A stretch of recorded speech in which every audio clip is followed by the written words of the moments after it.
কিন্তু তারা বিভিন্ন নামে তারা প্রচার করে একটা বিভ্রান্তি ছড়ানোর চেষ্টা করছে, কিন্তু তাদের একটা মোটা দাগে তাদের কিছু পলিটিক্যাল উদ্দেশ্য আছে যে কারণে তারা এই কাজগুলো করছে। সেদিক থেকে বিচার করলে আমাদের গোয়েন্দা সংস্থাগুলো অথবা আইন শৃঙ্খলা রক্ষাকারী বাহিনী তাদের ব্যর্থতার বিষয়টি সামনে চলে আসে কিনা?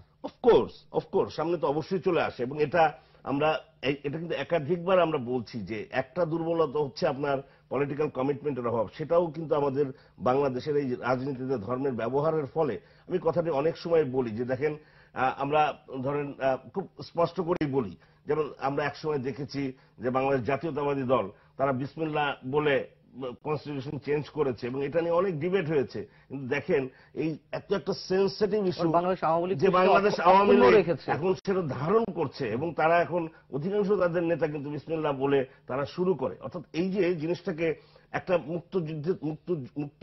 মুক্তিযুদ্ধের যে চেতনাটি ছিল, সেই চেতনাটার কিন্তু একেবারে পরিপন্থী কাজ। এটা হচ্ছে কমিটমেন্টের জায়গাটা। আমি বলছি যে আপনি যারা গভর্নমেন্ট আছে বা সরকারে আছে বা যারা এই বিষয়টাকে কিভাবে হ্যান্ডেল করছে, আর ইনস্টিটিউশন যেটা আপনি বলছেন গোয়েন্দা সংস্থা, ডেফিনেটলি আমরা সেটা বারবার বলছি যে সেখানে ইনস্টিটিউশনালি বিরাট ল্যাকিং আছে। আমাদের এখানে যত যাই বলুক না কেন, আমাদের এই ইনস্টিটিউশনগুলো একেবারেই মডার্নাইজ হয়নি, এবং